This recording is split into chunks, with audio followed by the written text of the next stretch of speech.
बिस्मिल्लाहिर्रहमानिर्रहीम। उबरता ताला के प्लेटफॉर्म से मैं हूं आपका होस्ट HM खान। अस्सलाम वालेकुम मेरे पाकिस्तानियों। इंपोर्ट एक्सपोर्ट का हम लोग कोर्स सीख रहे हैं और हम उसमें जानना चाह रहे हैं कि इंपोर्ट कैसे होती है, एक्सपोर्ट कैसे होती है। कोर्स नंबर 2 जिसमें हम सीखेंगे कि इंपोर्ट एक्सपोर्ट के लिए जो रजिस्ट्रेशन करवाई जाती है उसके लिए कौन से ऐसा तरीक़ेकार होता है कि हम जल्द अज जल्द अपनी रजिस्ट्रेशन करवा लें। चलें आए अपने टॉपिक पे चलते हैं। हमारा जो टॉपिक है रिलेटेड इंपोर्ट एक्सपोर्ट रजिस्ट्रेशन का, उसमें इंपोर्ट के लिए हो चाहे एक्सपोर्ट के लिए हो, रजिस्ट्रेशन का तरीक़ेकार एक ही है। ये नहीं होता कि इंपोर्ट की रजिस्ट्रेशन आपको अलग करवानी पड़ती है, एक्सपोर्ट की आपको अलग करवानी पड़ती है। इसके लिए आपको PSW सिस्टम, एक कंप्यूटराइज सिस्टम दरकार होता है, जो कि एक वेबसाइट बनी हुई है पाकिस्तान सिंगल विंडो के नाम से। उस पे आपकी रजिस्ट्रेशन है, लेकिन उस पे आपको रजिस्ट्रेशन बनवाने से पहले आपको जो चीज़ें करनी होंगी वो क्या होंगी। देखें, इंपोर्ट करनी है या एक्सपोर्ट करनी है, बिजनेस करना है, जहां बिजनेस करना है तो वहां आपका NTN होना लाजमी है। तो हमारी डॉक्यूमेंट्स में सबसे पहली चीज़ आएगी FBR से रजिस्ट्रेशन, यानी आपका NTN होना बहुत ज़रूरी है। सेकंड, आप कंपनी के नाम पर रजिस्ट्रेशन करना चाहते हैं या एज ए इंडिविजुअल आप काम करना चाहते हैं, ये आपके अपने ऊपर डिपेंड करता है। यहाँ आएगा nature of business. Nature of business में सोल प्रोप्राइटर है, पार्टनरशिप है या कंपनी प्राइवेट लिमिटेड है। ये अब आपने देखना है कि आप किसके ऊपर अमल करना चाहते हैं और किस तरह बनाना चाहते हैं। जब आप कंपनी बनाने जा रहे होंगे तो प्रॉपर्ली उसके लेटर हेड डिज़ाइन करवाएं, जिसमें आपका NTN नंबर मस्ट लिखा हुआ हो, आपका एड्रेस लिखा हुआ हो, आपकी कोई वेबसाइट है तो वो भी मस्ट हो, ईमेल लाजमी होना चाहिए, बाकी फ़ोन नंबर वगैरह तो ये ज़रूरी चीज़ें हैं। और उसके बाद आप एक स्टैम्प भी बना लें। स्टैम्प भी वो जो बैंक्स की रिक्वायरमेंट पूरी करती हो। यहाँ अक्सर लोग जो है स्टैम्प्स में लोगो वगैरह बना लेते हैं। बहुत बेहतर होता है कि जो आपका मुतलका बैंक है, जहाँ आप अकाउंट खोल रहे हैं या खोल चुके हैं, वहाँ आपने जाना है, उनको स्टैम्प चेक करवा लें। वही स्टैम्प आपकी ऑफिशियली इंपोर्ट के डॉक्यूमेंट पे और एक्सपोर्ट के डॉक्यूमेंट्स पे लगेगी, वही लेटर हेड पे यूज़ होगी। ये चीज़ आपने मद्देनज़र लाजमी रख लेनी है। इंपोर्ट एक्सपोर्ट की रजिस्ट्रेशन में आपका जब NTN होगा तो उसी के साथ आपका STRN यानी आपका GST भी रजिस्टर्ड होना बहुत ज़रूरी है।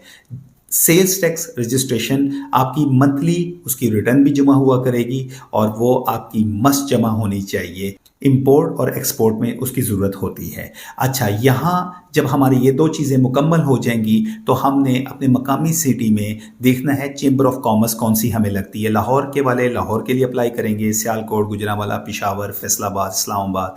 तो आप लोगों को बेसिकली इन सिटीज़ में अगर आप रहते हैं या इनके करीब आप रहते हैं तो चेंबर ऑफ कॉमर्स के ऑफिस जाके आपको चेंबर ऑफ कॉमर्स से भी अपनी रजिस्ट्रेशन करवानी पड़ेगी। NTN, STR और चेंबर ऑफ कॉमर्स का जब आपका 3 चीज़ें मुकम्मल हो जाए, फिर आपने साथ ही अपना बैंक अकाउंट खोल लेना है। बल्कि NTN अगर आपका बन के आ जाए बैंक अकाउंट तो आप उसी टाइम ओपन कर लें। बैंक अकाउंट भी आपका NTN और STRN के बिजनेस की नेचर के मुताबिक होना चाहिए। ये आपने लाजमी चीज़ रखनी है, क्योंकि आगे जाके ये बैंक अकाउंट आपकी मदद करेगा इंपोर्ट एक्सपोर्ट में। कैसे, वो मैं आगे चल के बताऊंगा। लेकिन नए आए हैं तो चैनल को लाजमी सब्सक्राइब करें, बेल आइकन पे क्लिक करें, दोस्तों के साथ शेयर करें, और इंपोर्ट एक्सपोर्ट सीखना चाहते हैं तो मेरे चैनल के साथ जुड़े रहें। NTN, STRN और उसके बाद चेंबर ऑफ कॉमर्स, ये भी हमारा हो गया। बैंक अकाउंट भी अब हम रखते हैं।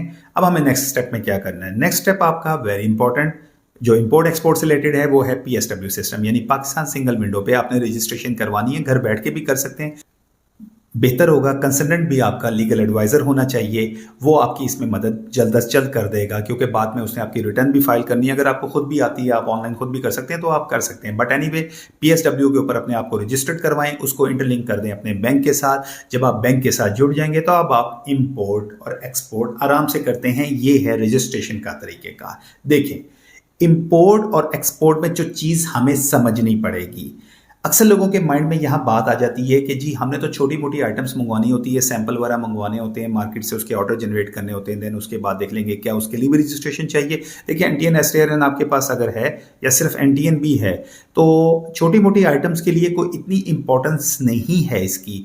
देखें आप 1-2 किलो 5 किलो तक का कोई माल मंगवा रहे हैं तो कोरियर कंपनी भी आपको ला के दे सकती है, आप पे कर सकते हैं। लेकिन अगर आपके पास ये चीज़ें होंगी, क्योंकि आपने अगर एक रेगुलर ही चीज़ें मंगवानी, चाहे छोटी मंगवानी है चाहे बड़ी मंगवानी है, तो आपके पास रजिस्ट्रेशन होना बहुत ज़रूरी है। अपनी यूज़ करें तो बेहतर है, नहीं तो फिर आप इसमें ये काम करेंगे, आपका जो क्लियरिंग एजेंट है या फॉरवर्डिंग एजेंट है वो अपने छोटे मोटे चार्जेस लेगा, आप उसका भी इस्तेमाल कर सकते हैं। अब यहाँ हमने चीज़ जो एक समझनी है, हम जब रजिस्ट्रेशन की बात करेंगे, आया कि रजिस्ट्रेशन किसके लिए हम चाह रहे हैं, अपनी ज़ात के लिए चाह रहे हैं, अपनी कंपनी के लिए चाह रहे हैं, इंपोर्ट के लिए चाह रहे हैं या एक्सपोर्ट के लिए चाह रहे हैं। रजिस्ट्रेशन की जहां बात आएगी इंपोर्ट और एक्सपोर्ट दोनों के लिए होती है और यही तरीकेकार होता है। इंपोर्ट की लैदा और एक्सपोर्ट की लैदा नहीं होती, जैसे मैंने आपको पहले शुरू में बता दिया है। अब यहाँ हम ये चाहते हैं कि इंपोर्ट एक्सपोर्ट की रजिस्ट्रेशन हो जाए, लेकिन हम बिजनेस तो नहीं करेंगे, हम एज एजेंट काम करेंगे। बिल्कुल आप कर सकते हैं, उसमें आप कर सकते हैं, लोगों का अपनी रजिस्ट्रेशन के ऊपर माल ला के दे सकते हैं। इसमें आपको प्रॉपरली इनवाइस का रिकॉर्ड आपके पास होना चाहिए, क्योंकि वो आपने इतनी रिटर्न में जमा करवाना है, और जीडीज वगैरह वो तो आपके ऑटोमेटिकली जमा हो जाएंगे। इंपोर्ट की बात आ जाए और एक्सपोर्ट की बात आ जाए तो रजिस्ट्रेशन के लिए ये चीज़ें ज़रूरी हैं, इसके अलावा कोई और चीज़ एक्स्ट्रा नहीं रिक्वायर्ड है। ठीक, अब आप इंपोर्ट भी करें एक्सपोर्ट भी करें, उसमें डॉक्यूमेंटेशंस फाइल होंगी।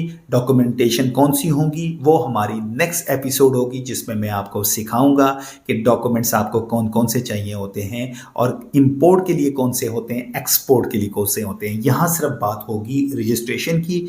अब जो लोग नए हैं, रजिस्ट्रेशन के बारे में जानना चाह रहे थे, मुझे उम्मीद है कि आज के हमारे इस कोर्स से वो समझ जाएंगे कि सिर्फ ये 4 चीज़ों पे हमने अमल करना है और हम रजिस्ट्रेशन कर सकते हैं। इसके लिए आपको कोई लीगल एडवाइज़र चाहिए, कोई कंसल्टेंट चाहिए, आप बेशक मुझे ईमेल कर दें, मैं आपको इसमें बाकायदा एक कंसल्टेंट का नंबर भी प्रोवाइड कर दूंगा, जो कि मेरे भी कंसल्टेंसी के मामला देखते हैं, तो आप उनके साथ रजू कर सकते हैं, वो इसमें आपकी मदद भी कर सकते हैं अगर आप अपने आप को रजिस्टर्ड करवाना चाहते हैं। मैं फिर कह रहा हूँ, रेगुलर काम करना है, रजिस्ट्रेशन मस्ट है। तो ये तो होगी रजिस्ट्रेशन इंपोर्ट एक्सपोर्ट से रिलेटेड। अब एक रजिस्ट्रेशन और होती है, आप मैन्युफैक्चरर हैं, ट्रेडर हैं, किसी भी प्रोडक्ट के हैं। कुछ ऐसी प्रोडक्ट होती हैं जहां क्वालिटी स्टैंडर्ड आपको रिक्वायर्ड होते हैं, लाइक सर्जिकल आइटम या डेंटल आइटम या मेडिकल आइटम्स हो जाती हैं या एग्रीकल्चर आइटम्स होती हैं, तो उसमें आपको डिफरेंट टाइप की रजिस्ट्रेशन रिक्वायर्ड होती हैं। जैसे राइस आप एक्सपोर्ट करना चाहते हैं, पाकिस्तान राइस एसोसिएशन का आपके पास मेंबरशिप लाजमी होनी चाहिए, अदरवाइज आपको एक्सपोर्ट करने में दिक्कत आएगी और एक्सपोर्ट आप नहीं कर सकते। इसी तरह और भी बहुत सारी प्रोडक्ट्स ऐसी हैं, एक्सपोर्ट से रिलेटेड मैं बात करूंगा, जिसमें आप जब अपना PSW सिस्टम ले लें तो आपको उनमें भी रजिस्ट्रेशन लाजमी करवानी है। प्रॉपरली रजिस्टर्ड हो जाएंगे तो बेहतर है, लेकिन बात यहाँ इंपोर्ट एक्सपोर्ट तक की हो रही है, तो उसके लिए बस यही चीज़ें दरकार हैं और कोई नई चीज़ नहीं दरकार है। कोई सवाल हो नीचे जाके ईमेल आप मुझे कर सकते हैं। अपनी दुआओं में याद रखिएगा। फ़ी अमानिल्लाह, पाकिस्तान जिंदाबाद।